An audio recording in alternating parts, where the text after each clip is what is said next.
Welcome to the deep dive. Today, we're launching into a really fascinating look at space tourism. You're tuning in because you're probably curious about this whole new field opening up. Yeah. And our goal, well, it's to give you a solid grasp of what matters most efficiently. Exactly. We've gathered quite a bit of material. Trying to be your guide, really. We'll cover the journey, from early ideas right up to today's reality and what might be next. Looking at the tech, the money side, the rules. And the bigger questions, too, the ethics of it all as we step off Earth. Okay, let's jump in. We want to pull out the really key insights for you, give you a clear picture of this next frontier in travel. It's more than just sightseeing, isn't it? It's a whole industry forming. Absolutely. And, to see where we're headed, you kind of have to look back at where the dream started. Our sources show this isn't new, this desire to go beyond Earth. It's centuries old. It really is. You think about people like Kepler, Cyrano de Bergerac, Jules Verne, writing these incredible stories about going to the moon, to other planets. They weren't just fantasies, though. They were like the first little sparks planting the idea that maybe, just maybe, we could actually do it. And it wasn't just fiction either. Bartholomew Dufour, early 1800s, apparently built the first model rocket. Yeah, very early days. The science wasn't quite there, obviously, but it was a step, trying to make the dream physical. Then things got a bit more imaginative, maybe? Alfred Thayer Mahan, the naval guy, even wrote sci-fi about attacks from space. Wild concept for back then. And then you had Velikovsky's Worlds in Collision. Scientifically shaky, maybe, but wow, did it capture the public imagination? Oh, definitely. Big, dramatic ideas. But then, the sources point to a really crucial shift with Konstantin Tsiolkovsky, late 19th, early 20th century. Yes, this is where it gets really foundational. He was working, pretty much alone, not many resources. But the theoretical work he did was incredible. Rockets, liquid fuels, multi-staging the stuff you absolutely need to get off the planet. And he predicted so much. Gyroscopes for navigation, even zero gravity. He figured out what weightlessness would be like before anyone experienced it. Which was proven right, obviously. And he even thought about launching from the equator using Earth's spin. Smart. And predicting autonomous navigation for moon missions using radio waves, just based on physics and math. It's amazing. Truly laid the groundwork. Okay, so fast forward to now. We're seeing this huge new wave of interest. Yeah, driven by tech improvements and, crucially, the push to bring down those massive costs. And the private sector is all in now, right? Building the rockets, the spacecraft, the whole infrastructure. They are. Right now, it's mostly launching satellites, payloads, that kind of thing. Passenger tickets aren't quite here yet, but the foundations are being laid. The plans are ambitious, though. Yeah. Suborbital flights, just popping up for a few minutes of zero-G. And orbital flights, too, circling the Earth. And people are seriously talking about space hotels, even trips around the moon eventually. The money potential is huge. Sources suggest billions of dollars in the next decade. That's a serious motivator. It is. But the rules, the regulations, that's lagging behind a bit, especially globally. Yeah, many countries are new to this whole space game, let alone tourism. Right. So specific laws, often not there yet. True. But the upside is newer players can learn from the ones who've been doing space stuff longer. See what worked, what didn't. Good point. And historically, people were talking about a new space age back near the end of the 20th century. Right, and we saw Dennis Tito, the first paying tourist, go to the ISS in 2001. Cost him, what, $20 million? $20 million. Puts it in perspective. It shows how far we've come from imagination to that one super expensive flight to now this potential for a real market. So who are the main companies driving this now? Let's start with Virgin Galactic. Okay, yeah. Their big thing is the suborbital experience. They've got Spaceport America out in New Mexico. And that unique launch system, the White Knight 2 carrier plane. Right, the big double fuselage plane. It carries the smaller Spaceship 2 way up, like 15 kilometers, then releases it. And Spaceship 2 fires its rocket, goes up to maybe 110 kilometers. Carries, what, 6 passengers plus 2 pilots? Something like that. Gives them a few minutes of weightlessness, amazing views, then it glides back to a runway. They just had their first commercial flight, actually. Huge milestone for them. Then, of course, there's SpaceX, Elon Musk's company. Talk about shaking things up. They started with Falcon rockets, Dragon for cargo to the ISS. But now Falcon Heavy, much more powerful, and the crewed Dragon for NASA astronauts. Which is vital, right, for getting NASA crews to the station. But SpaceX's vision is much bigger. Long-term human presence, Mars. Absolutely. Musk comes from that tech disruptor background, PayPal and all that. He sees space as transportation, communication, eventually settlement.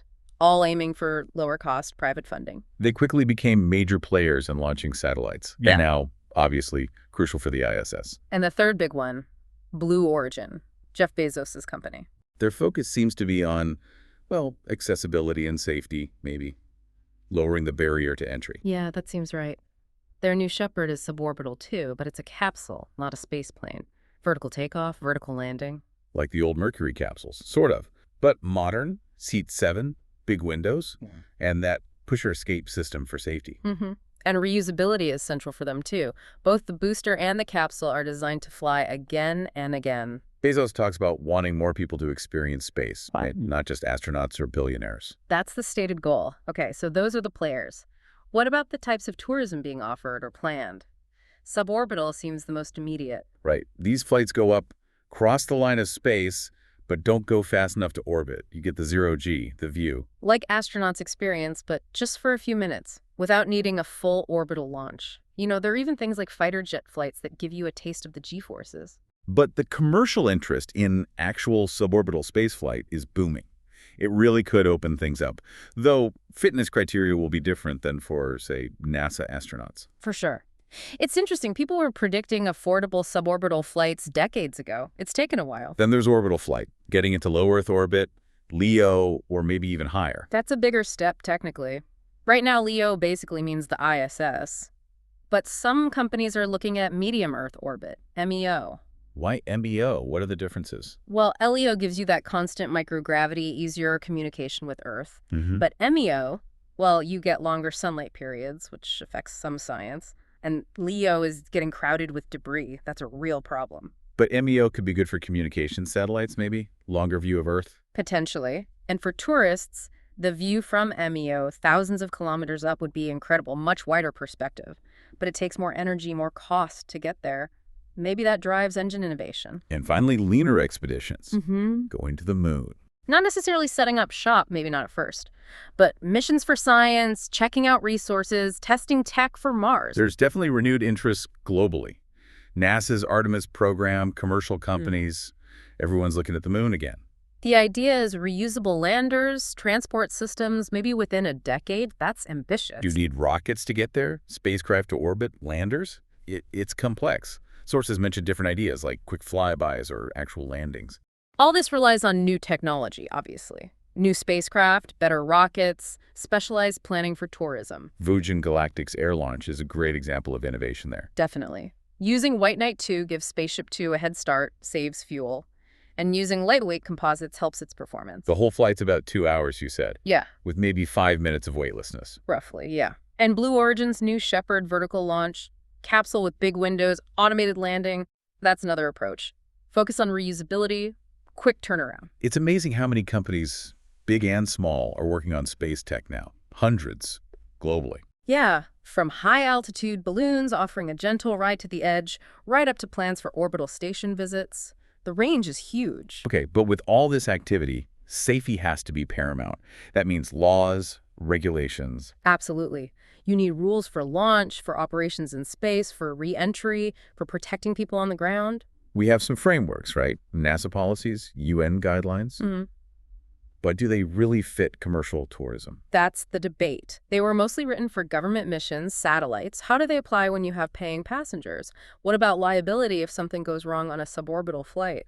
Big questions. We've seen accidents with spaceplanes before, sadly. Investigations highlight the risks. And even defining who counts as a spaceflight participant legally is tricky. And are the current rules enough? Are they specific? Comprehensive, verifiable, people disagree. Some say we need entirely new laws just for space tourism, especially as it scales up. Launch itself is inherently risky, right? Public perception, fueled by sci-fi, might not grasp the real dangers. Exactly. Buying a ticket is accepting risk. And any major accident would have huge repercussions. We don't even have enough launch data yet for tourism-level frequency to really quantify the risk statistically. So as launches increase, the need for solid regulation becomes urgent. Otherwise, you risk hindering growth, higher insurance rates. And once you're up there, takeoff and re-entry are the riskiest phases, especially with the G-forces on suborbital hops. Liability caps for operators are also a factor. And orbital flights are even more complex legally, often involving multiple companies, launch providers. State responsibility might even come into play. How does a tourist get compensated then? Good question. People are even debating how to define in-space risks, pre-launch, ascent, orbit, descent. It's complex. Some are looking at laws from totally different areas, like maritime law, for potential parallels on liability. And on a space station, the owner's liability versus the passenger's responsibility to follow safety rules. It's a tangled web, which highlights just how complex the whole regulatory picture is. Yeah, this lack of clear international agreement is creating a bit of a legal vacuum, isn't it? Potential for a Wild West scenario. It's a concern. A huge issue is just defining where airspace ends and outer space begins. There's no global consensus. That messes with applying existing air law versus space law. So we need harmonization between countries, right? On rules for registration, liability, which laws apply. We do, and whether existing treaties even cover private tourism versus state missions is debated. Is it commerce or exploration? Or both? There's no standard definition of space tourism in law yet. Suborbital might fall under air carrier rules, maybe, but orbital, much trickier with state involvement. So nationally, you see a mix. Hard laws, softer standards, and private contracts trying to fill the gaps. But it's inconsistent, especially internationally, on liability. Big organizations like ICAO or the UN don't have specific rules for this yet. Which leads to calls for new international efforts. Maybe human spaceflight is actually an easier place to start for new rules than, say, military uses of space. Less political baggage. Perhaps, but it needs political will, like how air law developed after airlines started flying. We need to tackle these legal uncertainties now. Definitely. Both air and space law are still kind of embryonic when it comes to tourists strapping in. Okay, let's shift to the environment. What's the impact of all these rockets? Well, first, there's that boundary issue. Again, air law versus space law. Affects environmental regs, too. Where does national airspace end? Above the Kármán line. Geostationary orbit. It's debated. And as travel increases, we saw those few tourists go to the ISS, plans for moon trips, Hollywood movies on the station. Right, those are the elite trips. But the bigger environmental questions come with more regular, peeking into space type flights. Like space debris. That's already a problem. A huge problem, mostly from old satellites. Oh, Everyone agrees we need to clean it up, but how? Launching countries are supposed to track their debris, but old stuff is the biggest collision risk. And more launches, spaceports, heavy rockets, crew vehicles. It all adds to the potential congestion up there. Elio's getting messy. It is. And there's no great model yet for responsible commercial transport. Multiple companies aiming to be space taxis adds to the concern. What about the carbon footprint? Rockets burning fuel. That gets a lot of attention, especially for suborbital.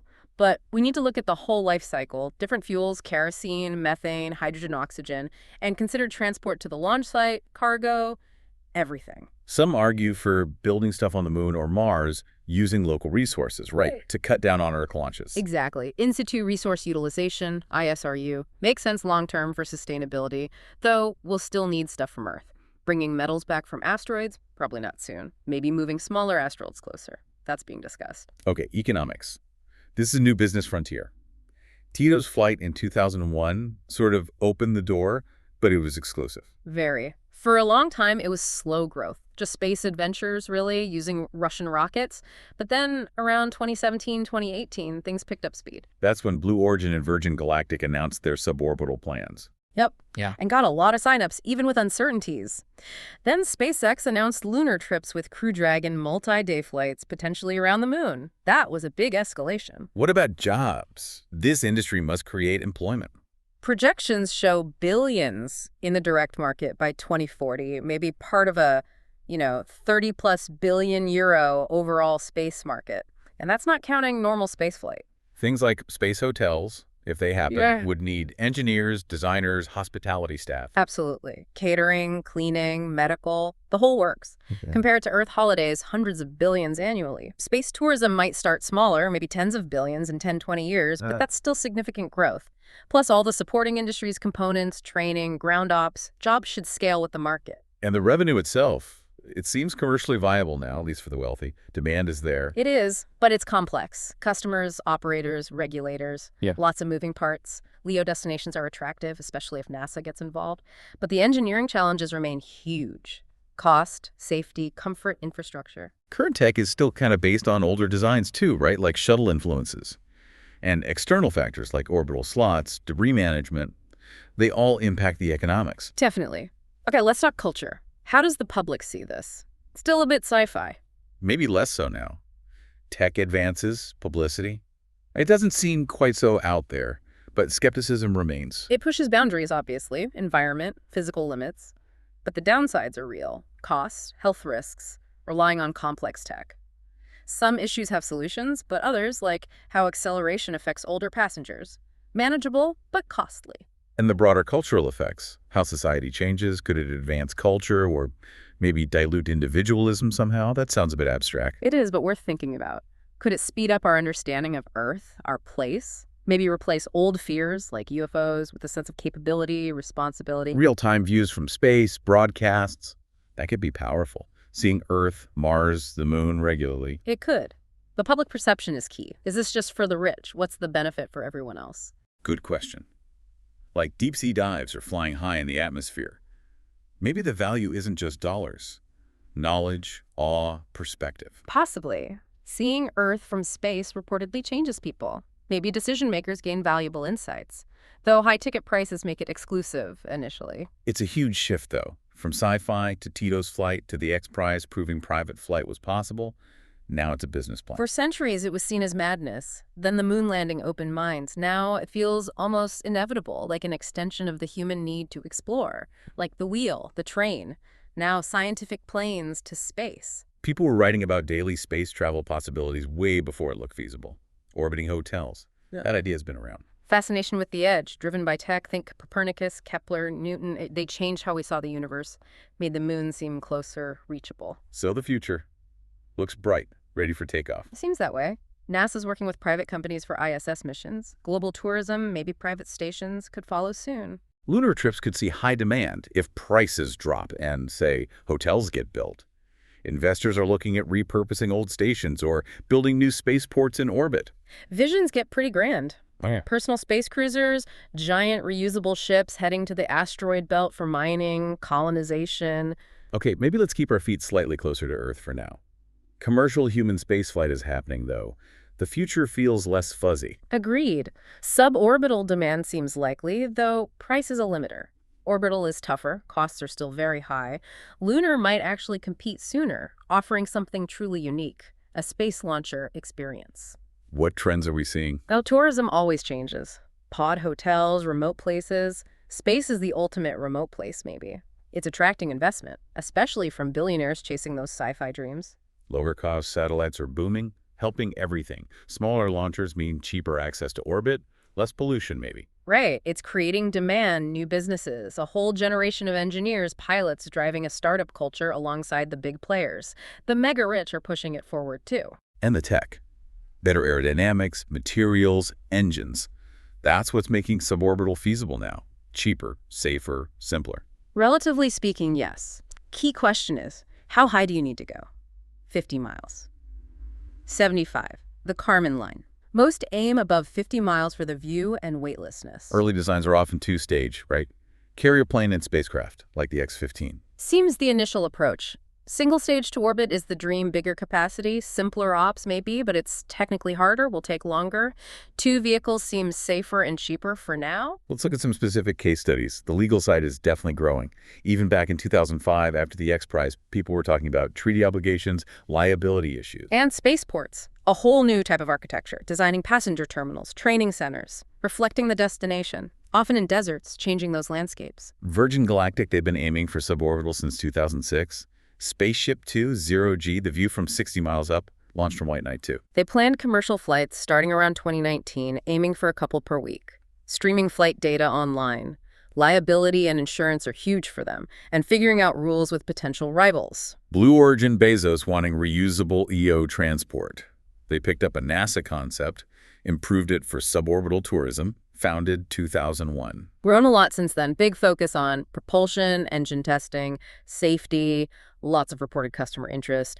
New Shepard reusable capsule, booster, 6 big windows in the capsule, info screens. Shorter 0G time than orbital, though. The booster lands itself autonomously. Stress analysis after each flight is key for reusability. And SpaceX. Reusable launchers, ground systems, policy debates, their business touches everything. Resource extraction is a big potential driver for them, too. Falcon Heavy's test flight, recovering boosters. Falcon 9 Block 5 landing routinely now. First-to-land boosters on barges and land, aiming to reuse the heavy center core, too. High launch rate. Reuse stages are standard for them now. Okay, but what about the ethics of all this as it shifts to private companies? Good point. Lots of questions. Who gets to go? How are they selected? Medical issues? Research on passengers? Liability again? Even conduct on board? And we need consistent standards, right? Not just for the ISS, but for all these potential future commercial stations. Laws aren't up on their own. NASA has strict ethics for its crews. Selection, research. Commercial space needs that same high standard for medicine, bioastronautics. Exactly. The goal is for this to be a celebration of humanity, not something criticized for cutting corners. We need global guidelines. There's growing research focus now on selection, in-flight research ethics. It's not just about exploration anymore. It's about humanity's ultimate adventure. Maybe an organization focused solely on spaceflight ethics is needed, modeled on groups in other fields. Thinking back to Tito's flight, the shuttle ending really spurred new vehicle development, made tourism seem hot. But Tito's $20 million trip, NASA wasn't thrilled initially. Safety, commercialism concerns. It got huge media coverage, right? Skeptical interviews, even cartoons. The atmosphere at Baikonur was apparently very different for him than for the NASA astronauts. And complex negotiations behind the scenes, asteroid orbits, nuclear secrets, weird rumors. Wild stuff. It leads to that idea of space as a commodity, like the Chicago Convention did for airlines in 1944. Is space next? It's happening. Companies are close to selling suborbital tickets. It's a shift from government monopoly. Who sells tickets? At what price? Who owns space? Which country sells the rights? Big questions. It's like the second stage of space tourism. Lots of global legal issues, just like with air travel back then. Democratizing it takes time. A long time. Okay, last big area. Public engagement and education. How do we bring people along? Sources say we need space science in schools, in culture. Not just facts, but context. Our place in the universe, tackling big questions, maybe reducing anxieties. How missions are designed affects perceptions, too. Climate, habitability, time, science, confinement, information shapes culture. The dream of personal space versus the reality of a cramped capsule. That can cause anxiety, right? Fear of confinement, pollution, leading to wanting bigger margins of safety. Maybe. And we need to be careful about imposing tech solutions without consent. Media's role is huge in shaping the narrative. New ideas often face ridicule first. Wisdom is in balancing dreams with reality, ethics. Outreach programs are key then, getting people interested. Huge opportunity. Spacecraft design, orbital mechanics, the ride, explaining the technical side of commercial flight. Small group sessions, guest speakers talking government versus private roles, infrastructure, safety, hands-on demos. It needs the right venues, adaptable discussions. And space camps, especially linked to the big companies. They shape perceptions. Underlying it all are the ethical and scientific reasons for going, though maybe the sci-fi hype gets a bit much sometimes. The accepted picture is robotic exploration finding usable places, Moon, Mars, resources. Now, maybe human bases on outer planet Moon seem closer. The timeline is shrinking in people's minds. That affects lander industries, exploration tech. Long-term, it's about evolving methods, using environments sustainably, trying to keep costs low, looking for life, trying to manage the social side effects, too. Moon as one step is still valid, but lots of uncertainty about what comes next needs clearer perspectives. Okay, wrapping up. Space tourism is here, a time for excitement, but also careful thought. Dennis Tito's flight in 2000. First civilian Russian collaboration. Huge deal, but NASA was wary initially about safety. Then compare that to the X Prize in 2004. Scaled Composites doing it privately without government money. People didn't think it was possible. Big turning points. Space tourism went from romantic idea to research papers, regulations, blueprints. Exactly. Researchers are digging into the details now. It's seen as the next frontier, but the legal and operational landscape is still, well, not fully mapped out. So, as we close out this deep dive, here's something to think about. With things moving so fast and all the complexities, what's it going to take? What's the defining moment that really makes space travel accessible, moves it beyond these early amazing feats towards something sustainable for, well, maybe not everyone right away, but many more people? A fascinating question. Something to ponder until our next deep dive.